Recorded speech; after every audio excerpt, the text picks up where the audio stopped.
What is going on, Trash Talkers? We are back with another episode for you. Today, we continue our series on some of the top NFL draft prospects, and today we're going to talk about BYU quarterback Zach Wilson. We're going to tell you everything that you need to know.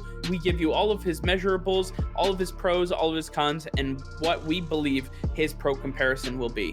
All that and much more coming your way right now.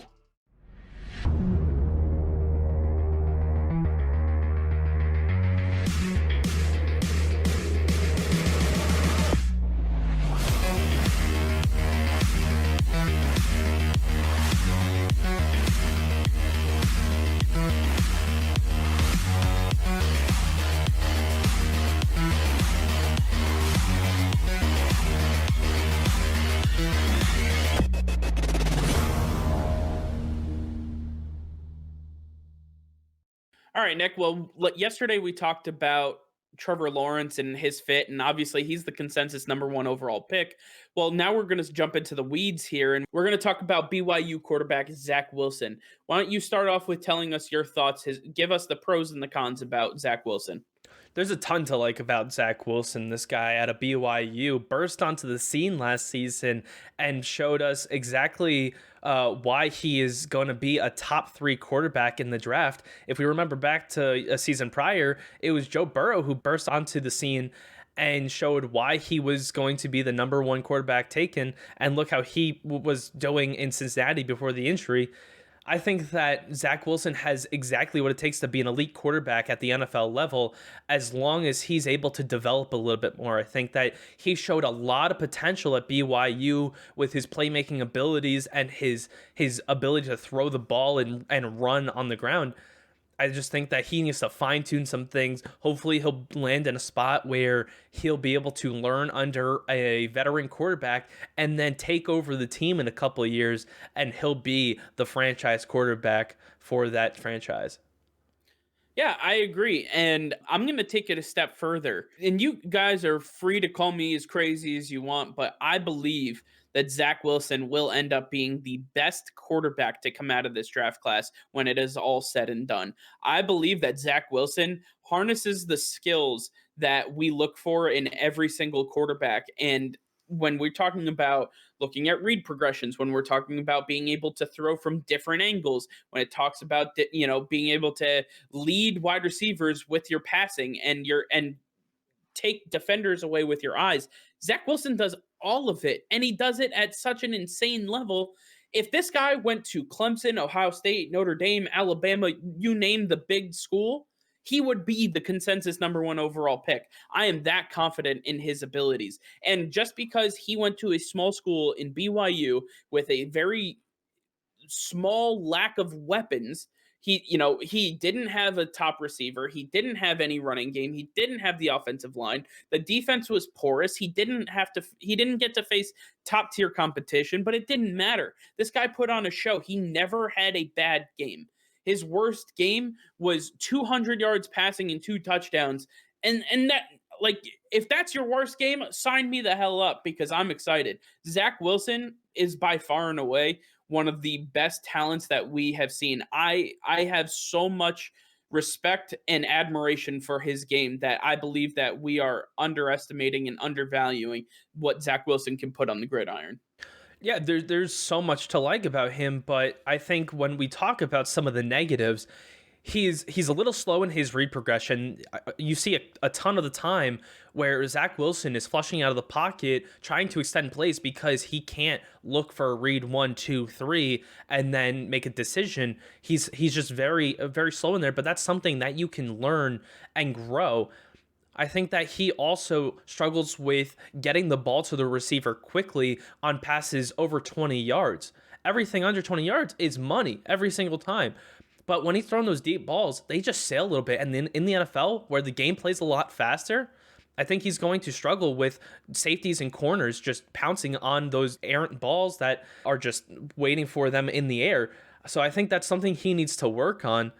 And I think that he needs to be a little bit more conscious as a runner. He's a pretty big body at 6'3", and he ran the ball a ton at BYU. And this is a knock for pretty much all quarterbacks coming out of college now, is be more careful when you're running the ball, because you have to think of what's more important, and what's more important is you staying healthy. You're not a running back, you're a quarterback, and you need to remember that you're trying to only get a few yards to get that first down or to get that touchdown. You're not trying to make the spectacular play with your feet. And Zach Wilson made a ton of those long drive runs, just trying to juke around defensive players. And at the NFL level, he's got to be a little bit more cautious of that. I'll give you one of your 3 points. He does need to be cautious with his running ability. And I would say that for all of these mobile quarterbacks. Look at what happened to Dak Prescott. This is not something that you want to replicate. You need to understand when to go down and Tom Brady is playing at the age of 45 because he didn't take major hits. He knew when to take the sack, he knew when to throw the ball away, he understood pressure. Now, to talk about the other 2 points that you made, he went through his read progressions. Nobody was open. He had nobody to throw to. Even Justin Fields had at least one player that is going to be drafted at the wide receiver position. Zach Wilson doesn't have one player that will be drafted out of BYU that has received the ball from him. That should be telling in and of itself. I It's mean, but this guy is not throwing to anybody notable, and he's playing against defenses that can cover non notable guys. It's but easy to scheme against nobody. But the reason he has nobody to throw to is because he's at a smaller name school. He's not playing against the best of the best in college, and he has not had a true test in his college career that has said he can handle tough pressure. He can handle playing against elite players. I just How many of these quarterbacks listen. who went to other schools that didn't face top schools all year round? You're talking about Andrew Luck went to Stanford. You're talking about Patrick Mahomes who went to Texas Tech. I mean, some of these guys went to smaller schools because that's what they knew and that's what they felt right. At the end of the day, Zach Wilson went to BYU, and we cannot discredit his abilities because because of the school that he chose. We simply have to take a look at the play that he put on the field, and what I see, the potential I see, is vast and arguably the highest ceiling of any quarterback in this draft. Yeah, he has a very high ceiling, and I'm not saying that he won't be able to handle NFL defenses at all. I'm just saying this is something he's going to have to learn. He is a project. He is very similar to Jordan Love last season. He's going to have to sit for a couple of years and learn from a true veteran before he's able to hit the field.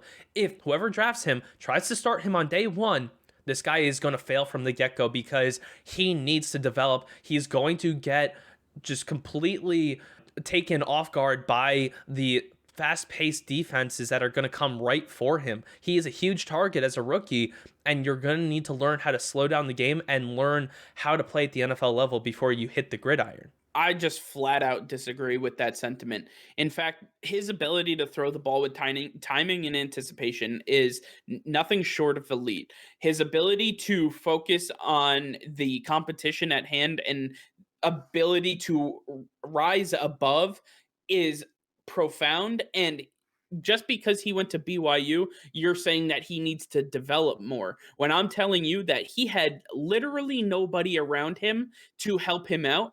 And yeah, maybe you can fault him for going to BYU for that specific sentiment, but at the end of the day, if he went to Alabama, if he went to Clemson, if he went to Ohio State, if he went to Notre Dame or any of these other schools, he would be the consensus number one overall pick. I have zero doubts about it at all.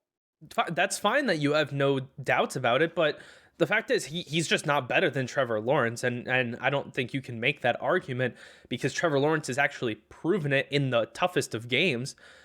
I think that Zach Wilson, listen, stop trying to make me out to be the bad guy because I'm on board with Zach Wilson. I think he's going to be great as long as he's handled properly, and that's going to a team where he's able to sit and not start day one. He doesn't need to start day one, but sitting for 2 years is a waste of his talent. I believe that Zach Wilson will be ready by midway through the season to take over the franchise. So you're saying that Aaron Rodgers, Tom Brady, Patrick Mahomes, all these quarterbacks that sat for a year or two are, it wasn't worth it. You're saying that they should have started day one? No, That's not what I said. If you had let me finish, I said that he would be able to take it over halfway through the season, get his feet wet, and then he'd be ready to go the following season. He's not sitting for 2 or 3 seasons as you'd so proclaim. He doesn't, that is a waste of time. 2 or 3 seasons is way too much. And even the Packers will say that they should have moved to Aaron Rodgers way before they did back in 2008. I just think there's nothing that you can say that says that right now Zach Wilson is a starter, a day one starter, and that he everything he's done at BYU is going to translate to whatever team he goes to. Listen to the words that are coming out of my mouth, as they say in Rush Hour. Okay. I'm not saying day one. I'm saying he will sit for a half a year and then get experience moving It's not forward. enough That time. It's not. Yes, That's it not. is. It's not enough It's time. plenty of time. Tell It's Tua plenty of time. Tagovailoa that. Okay. Tua is not as good as Zach Wilson. That's a debate for another time. But I guess so.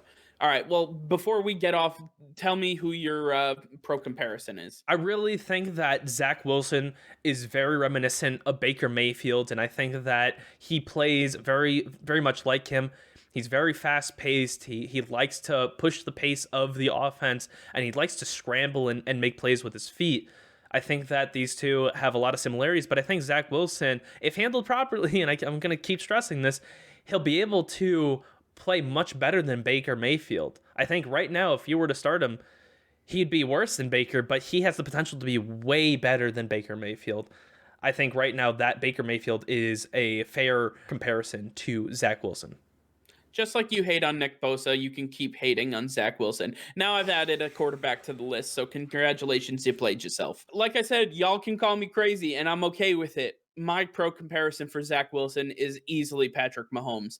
And I'm not going to say he's going to have nearly the same success because a lot of that has to do with the pieces that are around him. You know, Patrick Mahomes is great in and of his own right, but he does have Tyreek Hill, he does have Travis Kelsey, and he does have Andy Reid as his head coach. He also had Alex Smith there to help mentor him. On the other hand, I think Zach Wilson shows a lot of the same skill set. His ability to throw from different arm angles, his ability to escape the pocket, keeps his eyes downfield at all times, his impressive ability to time throws, lead receivers. He can do it absolutely all. I love Zach Wilson. I believe that his pro comparison here is Patrick Mahomes. Now, as far as teams that I expect him to go to, I would have to put it at the Jets, the Falcons, the Panthers, and the 49ers. And if I'm throwing a fifth team in there, I think it's the Dallas Cowboys. If they can't get Dak Prescott back, I think that they should start looking at Zach Wilson, who could learn from Andy Dalton for, like you said, a year, hopefully a little bit longer. But I think that the Cowboys are another team to look out for. Yeah, I'm not going to go that far. I believe that the Jets, if they don't believe in Sam Darnold, they will take Zach Wilson here. And then the furthest he'll fall at that point is to the Atlanta Falcons. And if he falls to the Atlanta Falcons because the Jets didn't take a quarterback, then we're looking at one other team, and that would be either the Carolina Panthers or another team that is looking to trade up and move for him. But he will not make it out of the top 10. No. I can absolutely guarantee that. Well, that's one thing we can agree on. That's, first time for everything. That'll be all for now. Thank you all for watching. Make sure to like the video and subscribe to the channel. Hit that notification bell if you haven't already. We go live, what is it? Every day. Every single day. That'll be all. Peace and love.